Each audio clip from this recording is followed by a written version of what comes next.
Okay, hello everyone. It's so wonderful to be able to meet quote unquote backstage after this wonderful performance that we heard again. And even though it was one year ago, it both feels very close to in time being, but at the same time, it feels like a lifetime has happened since. And of course, first of all, I want to say congratulations to everyone that was involved. Kristin, of course, you wrote the piece, so you lived with the piece before we performed it a lot longer. And congratulations for this magnificent 45-minute piece, which it's really quite monumental and stands on its own as a really great tribute to both Ruth Bader Ginsburg and also to the work that she has done. And I think in looking now, of course, hindsight is incredible, but I feel like even since last year, there are so many things that hearing the piece again, I just am amazed at the depth and the value of the work, Thank you. And so I want to start with you. Maybe I'm just curious, coming back to it right now after what we've been through, right? And after knowing what we're up against in the next few months, how does it feel to look at the piece again and to hear it with fresh ears again? It's strange and wonderful and beautiful and horrifying all at the same time. It's all those things all at once. I mean, in this pandemic, I don't know what day it is. Maybe it's Friday, maybe it's Monday. And I think a lot of people feel that way. And yet there are all these things that are happening in our culture, in our government. And, Justice Ginsburg has been in and out of the hospital for various treatments and things. And it's, I think, pretty frightening. That there's so much more at stake now, even than there was, I mean, we started talking about this piece, I think, like 4 years ago or Yeah. 3.5 years ago. And now everything is so different and everything is so intense and scary. But what I'm really pleased with too is that there are moments of softness in the piece. There are moments of hope. There are moments of humor and of just general fun, which I think we have to try and grip. I mean, I was thinking as I was listening just now again, that those moments that are a little bit more light and bright, I felt like I was just clinging onto them like grim death because it's such a difficult time right now. Yeah, definitely. And I mean, I hear you. I had the same reaction. It actually puts everything in perspective in a way that it's unique, and in a way that to me, I feel like every single day I understand things that I didn't before in a way that Mm-hmm. is more deep, Mm-hmm. and you appreciate things on a different level. Jamie, I'll come to you. First of all, congratulations on an amazing, magnificent performance. And I have to say, when we got to the push-up movement, I started sweating again. I will always sweat at that movement. Kristin, I love you so much, but oh my God. There's some counting. There's some counting in that one. I just remember, and anyways, we have a question here from our website, from Cheryl Spencer, and she asks, Jamie, how do you keep your voice in shape when you cannot perform? So how do you maintain, your instrument? Honestly, and I'm maybe going to give a non-typical answer, but I'm one of those singers that actually benefits greatly from time away from singing. So while this pandemic has been rough in 1,000,001 ways at least, one of the silver linings for me is that I've actually caught up on a bit of vocal rest that I've needed for the last couple of years. But for me, it's not so much keeping my voice in shape. Quite honestly, I've been very lucky in having wonderful teachers who have, given me the basis of a good technique, and my voice is there. It's still there. I'm using it right now, you know. But it's been a journey of feeling mentally healthy enough to really get the creative brain back and going. And so I have been kind of experimenting with singing in different ways than classical. And it's been really, really feeding me, both in the classical way and just in the all around way. But, you know, just singing in the shower like normal. Beautiful. Brad, congratulations to you. I know that we had worked on, and we had this dream in Cabrillo of being able to collaborate with the magnificent Roomful of Teeth. And I just remember telling Jamie that Roomful of Teeth was on board, and she was like, "Oh my God, I'm such a huge fan!" And you know, so we were going gaga over that a little bit. And then, of course, you know, when we got together, it just felt like this was meant to be this way. And there's a question on our website that I wanted to ask you, because you've done a lot of work that is similar to the kind of work that we do in Cabrillo, which is why we wanted to collaborate. And the question is, are audiences becoming more open to politically current works like this? How do you feel, you know, as you guys travel a lot and you perform a lot of music that is now and today? How do you feel about that? I don't know. I mean, I feel like if you approach an audience with a sort of openness and open heart, and I think the group does bring open hearts. You all bring open hearts. They tend to be open and give you the benefit of the doubt and go for a ride. I think for us, even though we are laser focused, not exclusively, but for the most part on the current brightest edge of new music, like the stuff being put out right now and right now and right now, along with that, to have as a value connection with an audience to the degree that we can. Not we're going to teach you something or we're going to better you by sharing this newest, brightest, amazing stuff. It's like we're going to connect with you and revel in this beautiful art that's of our moment, that's about all of us. I feel like with that spirit, you get positive response, whether it's political or romantic or whatever. So I don't know how to answer the question, except that is my experience. Connection. Yeah. I mean, I also remember the second concert that you guys did, or the concert that you did on your own in the Blue Room. And I just remember the audience being absolutely, completely mesmerized by the sounds that you produce. And not just that, but for me also as a performer, being able to feel the connection that you all have in the ensemble with each other, which you know, I mean, I know that orchestras do this, and there's a conductor usually that is in front of the ensemble, but most of the time there is no conductor for you guys, you know. So when you are in that performance, to be able to, and also, I don't know, as a singer, maybe Jamie, you can answer this as well. When you are singing, you don't hear the same way that when you're not singing, right? So when you connect with someone to sing together as 8 individual voices that are singing, you have to sort of feel each other's breath, right, to be able to really sing. So there goes a lot. There's a lot of rehearsal and living through experiences to teach you how to do that. I mean, either of you can talk about that maybe a little bit. Well, I'm certainly happy to talk about it from the singer standpoint, having been a part of many choirs actually growing up. The act of singing with other humans really does kind of eventually, I think in the best of circumstances, become a very unifying thing. You learn how to listen to the breath. You learn how to be precise as you can be with cutoffs and all sorts of other, you know, little nuances here and there. And actually, that's one of the reasons I just adore Roomful of Teeth. I mean, I've been such a fan of you guys for so long.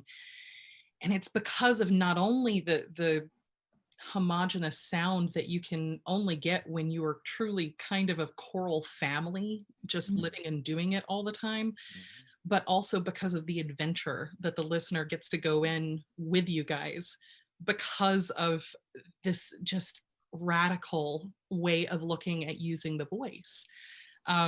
So yeah, Christy wasn't kidding when I when I heard that it was going to be Roomful of Teeth. I literally just was like, yes. Oh, that's great. Well, the feeling is mutual. The group was pretty darn psyched to be able to collaborate with you too, Jamie, Thank you. Christy, and Kristin as well.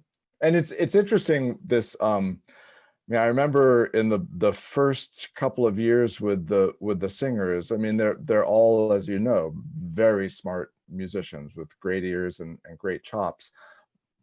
But there's a different quality to their tuning and their blend now, 10, 11 years in, than there was in the first couple of years. And it does, as you say, Jamie, when you're connected that way as a sort of vocal organism, over time does something. It obviously it strengthens the relationships are a big part of it. That's sort of the foundation. But then they're just, it's almost physically over time, the ears and the brains and the voices start to understand each other in this way that you could never really explain, but you can hear it and you can sense it when they drop into a chord, especially those beautiful thick chords that Kristin writes. It's like, that just is nice. And if we had heard the group their first year when they were still learning each other, it wouldn't have felt that way.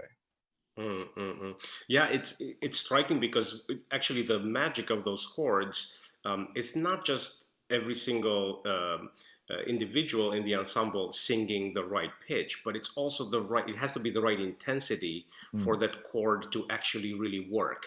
Right. And this is something that, as a conductor, I struggle with orchestras to try to help the orchestra understand that intonation and blend has so much to do with the individual intensity that needs to be of a certain level, and maybe this, Kristin, you can talk a little bit about how, as a composer, how do you envision this idea of, you're orchestrating sounds, right? And you're keeping in mind that intensity and that need of what the harmonic series will create, right? Naturally, but also how do you do that or how much is that in your mind as you're orchestrating a piece, and you decide which instrument plays what and what becomes doubled, what becomes stronger or weaker, or you know what I mean? Absolutely. And I think in this case, this was really an embarrassment of riches for me. I mean, to have Jamie and Roomful of Teeth, I mean, forget it.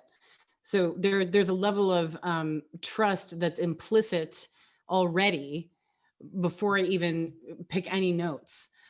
I mean, like, I know Roomful of Teeth will grab any pitch that I ask them to grab, and they will, excuse me, they will hit any chord that I ask them to hit. And same with Jamie. And so in that case, it was really, I was just uninhibited. Okay, yeah, we'll go from this chord to this chord, no problem. In a way that I don't have to think about if I'm writing for, a collegiate ensemble or even a youth ensemble or high school ensemble or something like that. And I have to, so many of those chords were so yummy. I just was trying to write what I thought would be delicious, and then they nailed it. It was so great. And yeah, and orchestration wise, I mean, with the orchestra, in a way, I always feel a little bit hesitant and I guess a little guilty in orchestrating for a large ensemble, because it feels like so egoic to ask 75 plus musicians to do the following things for X number of minutes on my part. And so I try and approach it with a severe level of humility. And I also feel bad that I'm always like at the end of 45 minutes, did I give bassoon 2 enough to do? Did I give, trombone 3 enough to do? And so I think practically in that sense, but also it's a real joy, again, because with an orchestra, you have this huge just menu of options for sounds. But then when you add Jamie and you add Roomful of Teeth, there's nothing they can't do. So it was an utter joy. It was so much fun. I just had a blast. And it turned out way better than I ever could have hoped. May I just step in and say right now also, I love working with living composers because composers like you teach me things that I didn't realize I could do with my Aha. You The- have some leaps. You have some stuff to do. the one that is in mind is the one at the end of the aria, which goes from like the top to like the bottom. And I remember the conversation with you where I was like, do you want it to be a portamento down? Do you want it to be a large shift down? And you were like, let's go for large shift and see what happens. And then I did it, didn't realize I could do it. It happened and I remember catching eyes with you and us both being like, that. Yeah, that's it. They're so delicious. Well, thank you for writing it, seriously. Well, thank you for doing it. It's an enormous, what is it, like a high B flat to a middle C?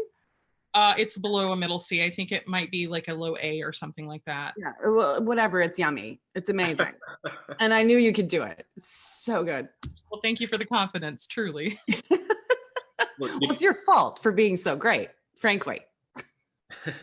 It reminds me of this I don't know, like I always try to imagine this in someone I was joking around with, and they told me, like, what would have been, try to imagine Da Vinci's reaction, when he was asked to paint, the ceiling, and probably his idea was like, wait, you want me to do what on the ceiling? Because I remember a little bit getting the score, Kristin, just the vocal score and the piano. And I was working in Houston at the time, and my piano skills are not great, and I can look through the score, and I got the score, and like I'm looking at the first page, and I'm trying to figure out the voicings, and try to figure things. And then I was like, okay, I think I'm gonna hire a pianist to play this for me, So I went to the staff pianist, and I said, here's $100. Can you please read this piece with me, And we sat down and we played through the piece and tried to imagine, but it was a little bit of like, oh my gosh, we're having this 8-part voicing of these chords and of these harmonies, and then Jamie comes on top, and then the orchestra adds all these things, and so it was very, very complex. And I'm always amazed at the ability of one person to be able to hear so many layers. And now in this sort of world of layering that we've been living in, that we're doing it one voice at a time. I mean, we just recorded the piece for next week to be premiered, and we had around 60 musicians send in each one of their voices, right? And then to layer. So to be able to do that just sort of in your imagination, I think I have a deeper appreciation of what goes into being able to do that without hearing the individual voices on their own, So I will come to another question that maybe I can answer. And the question is, does RBG know about the piece, and is she aware of it? And yes, she is. I was really proud to, or not proud, but it felt like something I was going to put on my CV when I actually received the letter from Ruth Bader Ginsburg, Justice Ginsburg, on Supreme Court letterhead, telling us thank you, and that she was really moved by the piece and the performance, and so she is aware of the piece, and we're so happy that she is. And Jamie, there's a follow-up question to you. It says, do you know Justice Ginsburg personally, and did you think of her while singing this work?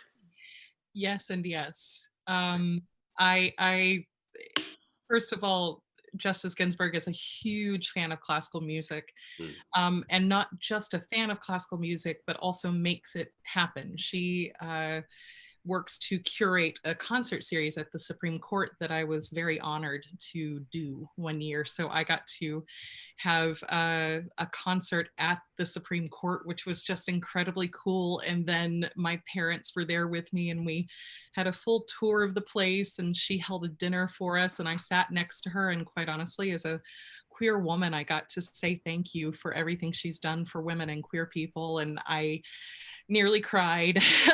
She's just such a hero. And before the concert actually started, we had a massive, massive surprise that I don't think any of us were expecting, of her having sent a video that the Cabrillo Festival played for the audience before we began. And she said my name on that video, and I nearly burst into tears right then too. I words do not, they cannot express what that woman means to me personally. And I believe what she means to our world. And gosh, how lucky are we that that we are on her radar, you know, that this piece is on her radar. She's just amazing. Yeah, she certainly has a lot on her mind, I'm sure. For me also, getting to know about her, I mean, I always knew about her, but then when we started talking about the piece, of course I felt like I needed to do a lot more research and find out about who she is. And also, you know, movies came out, a couple of movies just before this, and I was just absolutely blown away by the little details that I found out about her that just seem superhuman, you know? Like, how can someone have so much power and so much will and such clear, perfect vision while also keeping this integrity and just strength and absolute passion in what she does, right? And at the same time, she happens to be an enormous fan of classical music and of opera in particular, and find time for that as well, you know. So it's. I will also say, even though she's not on this call, I thought Megan Levad, who wrote the text to this, did just an incredible job of capturing who she is from a lot of different perspectives, you know? I love the elephant on top of the elephant movement. You know, these little stories that kind of give us chuckles around the actual fact that she is saving lives and changing lives. You know, it's, I was really blown away by Megan's work on this, and I think she really captured her beautifully. So there are a couple of questions that I will answer because I think it'll be a little bit easier. So the first one is, are there any news, or is there any news about future performances of this piece that we can share, that we can hear them live again? And unfortunately, of course, everything has been shifted, everything has been put on hold. There are a lot of performances that I think all of us have had planned that we just have no idea when they will happen. That's the reality. But I do have to say that the piece has been making the round, so to speak, in the backstage world a little bit, where conductors listen to the piece and orchestras are listening to the piece, and there are you know, there's always, every time I talk to someone about the piece and about what we do in Cabrillo, there's a lot of very positive feedback and people are very interested in the piece. So I think we achieved the idea of trying to create something that you know, you don't have to be you don't have to share the same political views of Justice Ginsburg to appreciate this piece or to understand the importance of the work that she has done. And, you know, we were trying to make it as open to everyone. Well, at least this was my request to Kristin, and I think you more than did that. And then to make it light and also make it meaningful and deep and emotional. And yeah, so I think there will be, I have faith that there will be a lot more performances of this piece, that we can all travel and hear them live. And you know, there's nothing like hearing Jamie sing, you know, 3 feet next to you live. I can tell you that from personal experience, having had the pleasure of hearing it a few times from that perspective. Then there's one other question of, will we be able to listen to this recording over and over again?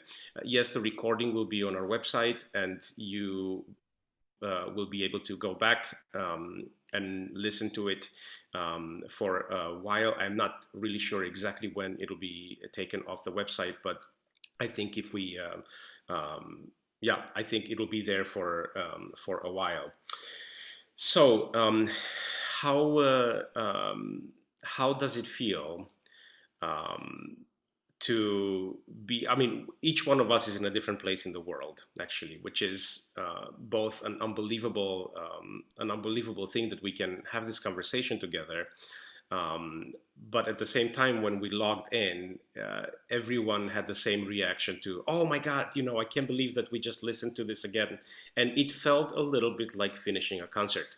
It felt a little bit like what we are usually used to walking off stage, and there's this insane amount of adrenaline, you know, so it feels a little bit this way.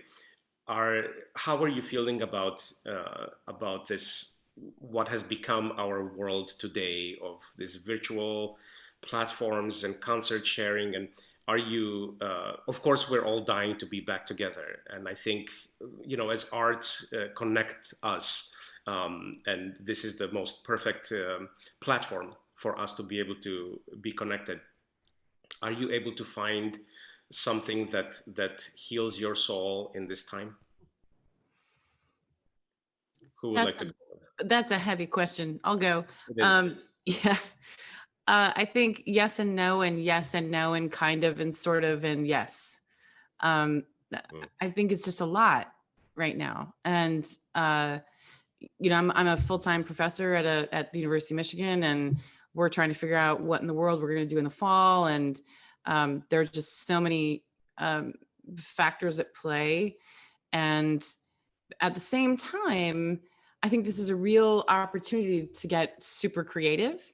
And I mean, for example, what you all are doing with this virtual season is amazing. And Megan and I are so grateful that you included us. I mean, to hear this again tonight was such a treat and just a gift. And but these are the things that we have to do now. And we don't know how long this is going to last. We don't know when we can all actually have 100 people on stage together again. And I'm optimistic that people are going to get super creative with it. But I also think it's okay for us. You know, I was talking to our friend Matt Albert, who is in the Cabrillo Orchestra, last week actually, and we were talking about this notion of allowing ourselves time to grieve, and how it's important to do that, and to, you know, he misses being there with all of you these right now, this minute, as he would have been. And it's okay to, I think, kind of feel a little sad about all of it. And then I think what's counterproductive right now is trying to force things that we used to do into this new model. And why not think of what we can do that's new, what we can do that's more expansive or more inclusive, or just even more interesting, since we can't do what we used to do right now with all this type of music. Let's do some cool, new, different stuff and see how it goes. But that also takes an enormous amount of energy. And I also know that everyone's kind of fried right now. We're all trying to just figure out how to move through the day. So I think it's all that can be happening at once, and that's okay. Yeah, definitely. I share the same roller coaster, I think, as most of us do, where it's not like one day that feels good, but it's, you go through the entire grieving process throughout every hour of the day, you know, because it's so yeah, it feels a little weird. even when A you're lot happy, weird. it feels like you shouldn't be happy, you know. Yeah. But I think allowing ourselves to actually embrace those beautiful moments, which hopefully they still exist in some way or another.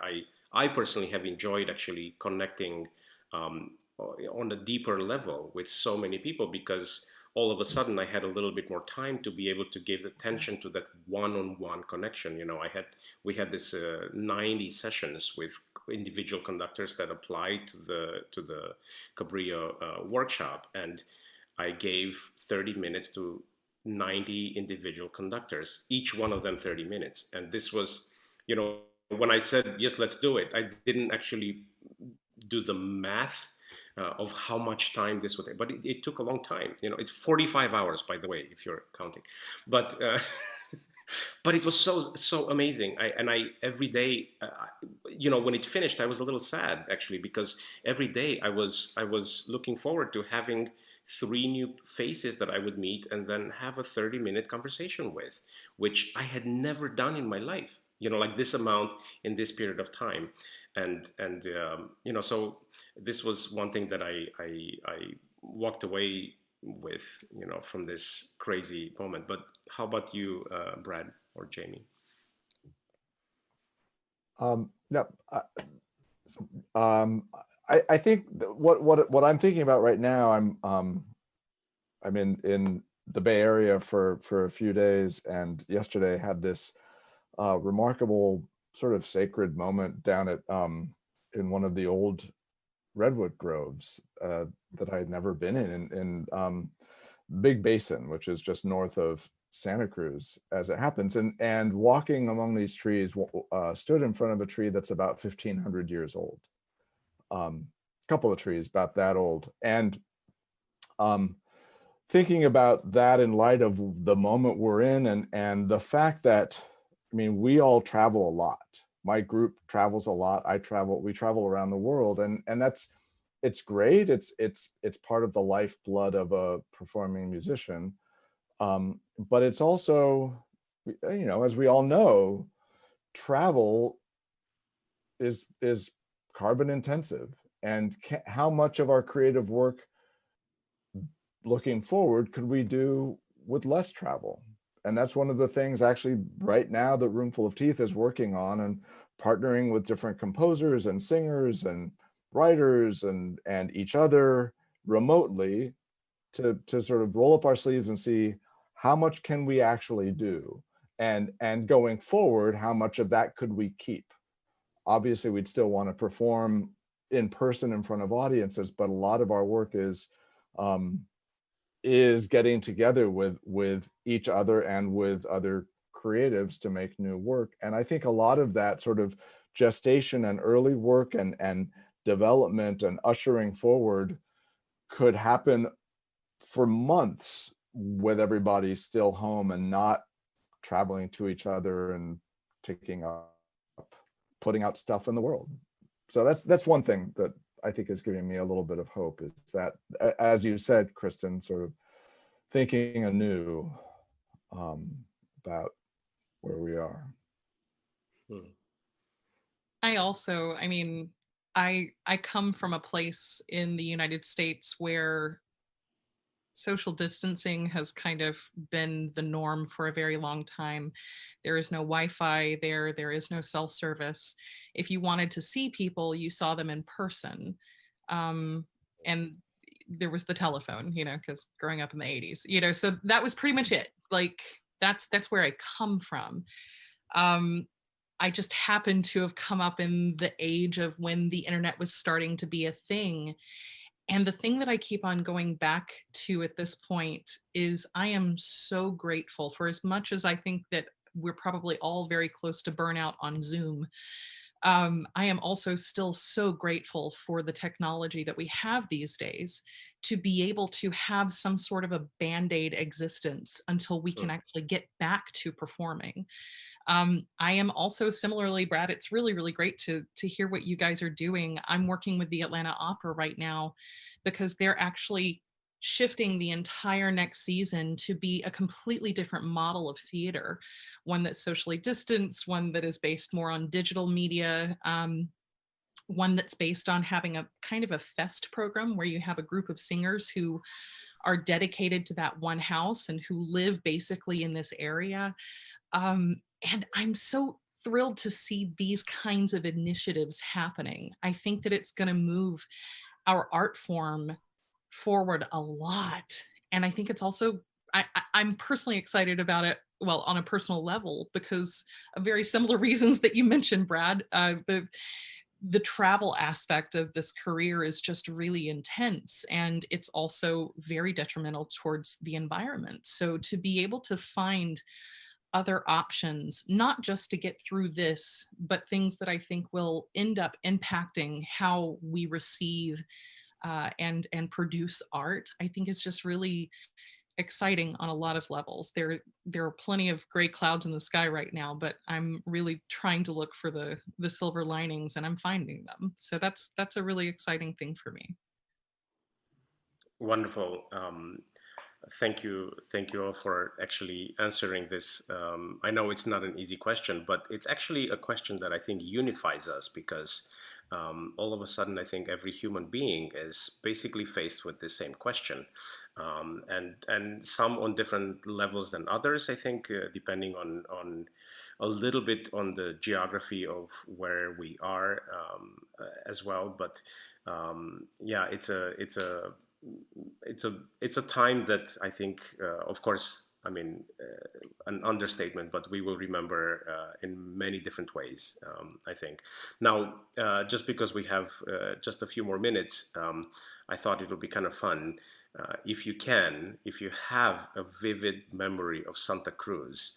I think it will be fun. It will be fun to share with our audience. I will start with one to give you a few seconds to gather your thoughts, because this is a surprise question.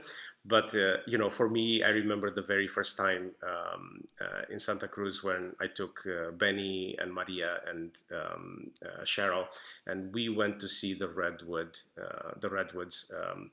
And I just remember having a similar feeling, Brad, as you were talking about, of like standing in front of one of these trees and thinking, my God, you know, just looking at this tree, I'm such a small speck on everything that has happened, you know, and like I feel like what I'm doing is important, and the work that I'm doing, and I'm trying to, you know, and then I'm looking at this tree, and the tree is just sort of like, what, who are you, you know, like what is happening, like you feel like you're important, you know, I've been here, you know, since I don't know. And so this amazement and this feeling of there's nothing like a 1,500-year-old tree that invites you to reflection, you know. And I think that's one of my favorite things in Santa Cruz and in that region, because I get to do that, or I did that every time. And then when we moved to Germany last year, I just by chance, I started researching, because Benny was asking me, how come we don't see more redwood trees other places? Like, what's happening? And then I researched about this, and it turns out that at one point, not that long in our distant past, most of Europe was covered with redwood trees, which of course were cut down and used for construction and all kinds of things. And we moved to Germany, and there, right next to our house, there's a little park, Redwood Park it's called. It was the park where Beethoven met Haydn, where, you know, Beethoven played at the court his viola, and Haydn met him and saw his compositions. And so, you know, I was really excited about that. And then I'm walking through the park with Benny and Maria and Cheryl, so we can see this park, which is literally, you know, a few steps from our house. And I walk into the park, and what do I find? I find a redwood tree. And I started crying, because this was such an unbelievable experience for me to come back to this place that, you know, we had just come back from Cabrillo, actually. You know, we flew there right after the end of the festival last year. And it was such a beautiful moment of you know, this feeling like you were home basically anywhere you are, and you are able to find the true value of things in life that really give you this sense of belonging. Yeah. So that is my Santa Cruz story, but it can be something funny, something small, whatever. Please, Jamie, do you want to go first? I mean, quite honestly, there are a lot of really fond memories of Santa Cruz. That was my first time in Santa Cruz, was being at the Cabrillo Festival. I think if I had to narrow it down to one, I would think maybe the morning that I got to sit inside of that conference room just outside of the hall, and I ended up being like 15 minutes late to the meeting before our rehearsal, but it was the first time I was hearing Roomful of Teeth live, and we were just sitting around a conference table, and I nearly dropped my coffee when they just started singing in perfect harmony, you know, pitch out of nowhere. Thank you, Estella. You know, like, you know, like, it was just incredible. And it was one of those moments where before I go into any rehearsal, quite honestly, I'm always nervous. There is never a first day of school in my life that I am not nervous for.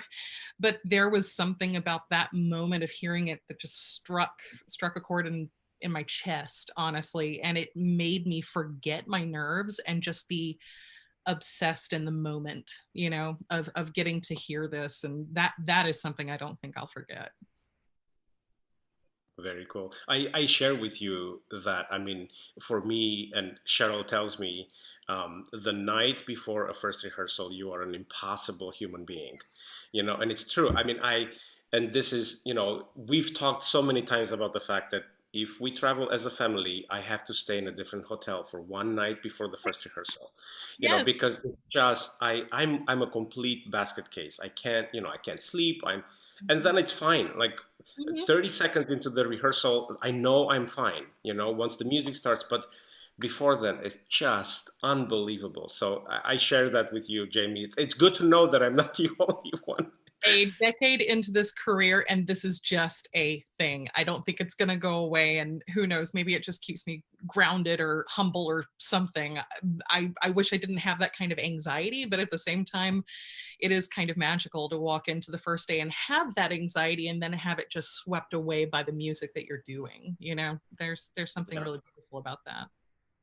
Beautiful, beautiful. What about you, Brad? It's hard to choose, having grown up in the Bay Area, and having had a high school crush on a girl who lived in Santa Cruz. Many memories, and taken my family to Santa Cruz for holidays, and having gone to the Cabrillo Festival starting in my high school days. I think the story is one that I shared, I think, with you guys last summer, which was when I was I think a freshman in college. I was home for the summer.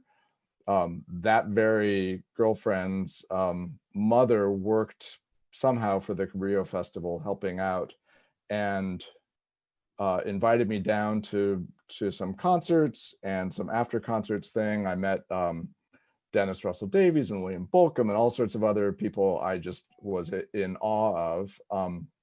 And then, because I had just gotten back from a year in Germany as an exchange student, she asked if I wouldn't mind being a driver for a guest composer his last day at the festival. Turns out it was Arvo Pärt, who was at that point, and still has been, one of my godheads. And on the drive down from Berkeley, I prepared all my questions, you know, favorite composers, influences, sort of, how does he think of harmony? What about counterpoint? And what does he read here? And I remember starting to ask him these questions in German.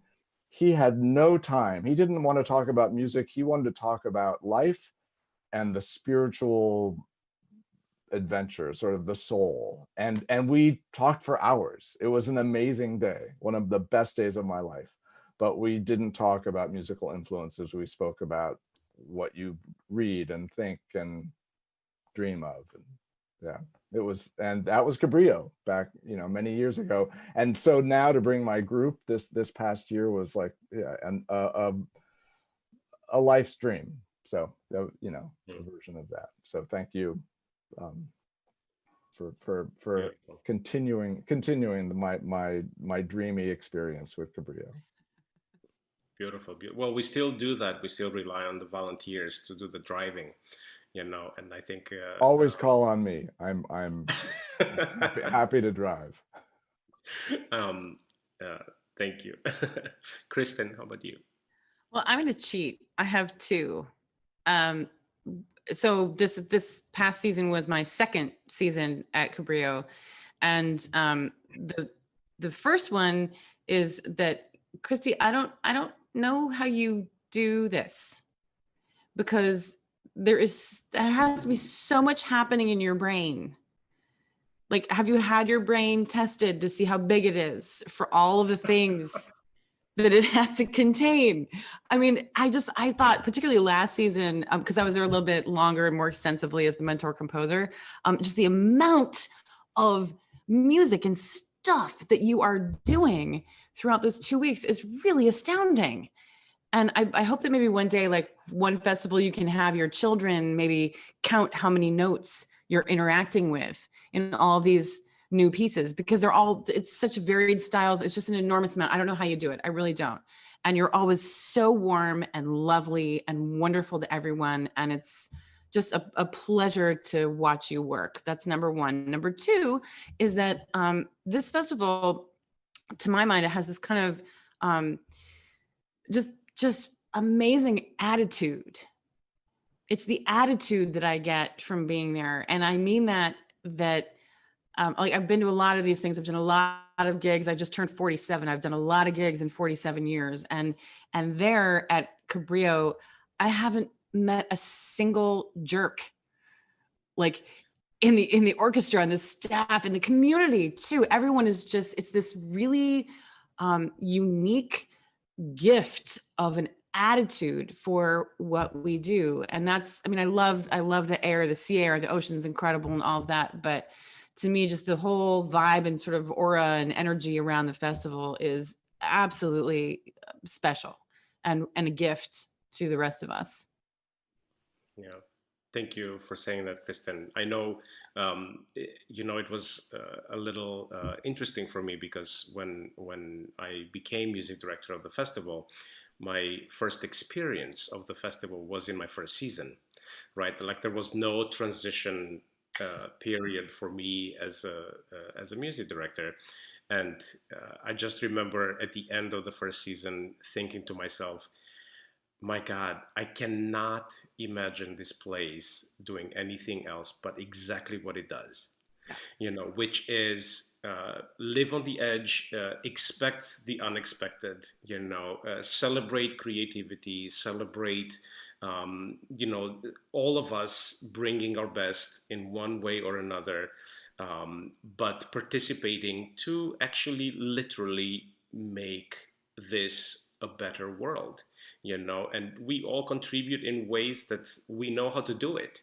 And that, I think, is what is required of us as human beings. I don't think I am expected to make the world a better place by doing what I know someone else can do better.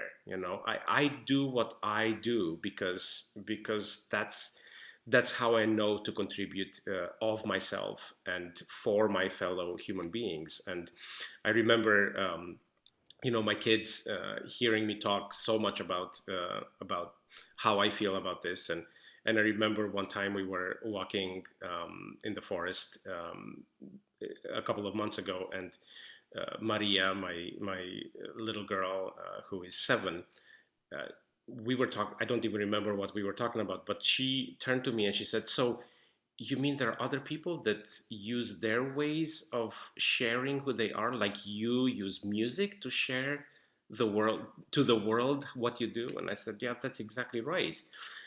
But it made me feel so, like, it really brought it home for me, the fact that we all have our part to play, and actually it's so important that we do our parts, just the same way that one of the things that I love about Roomful of Teeth is the fact that it is the individual identity of each one of the individuals that create the ensemble that will form the sound. It's not the lack of individuality that makes a good ensemble. It's actually the stronger the individual that makes the better union of the ensemble. And I think that is exactly what our world should be modeled on. Like, we should all be our better selves, and then it will create a better union. So, well, I can't believe we've already been talking for such a long time, but I am so happy and grateful for your time, for your artistry, for the beauty of everything that you've done for Cabrillo. And it's so much fun to be able to see you and also to go down memory lane a little bit and to have experienced this wonderful piece once again. Thank you all. Thank you. Thank you, Christy. Truly, thank you. It's so good to see you guys. Thank you all. Bye bye, everyone. Bye. All.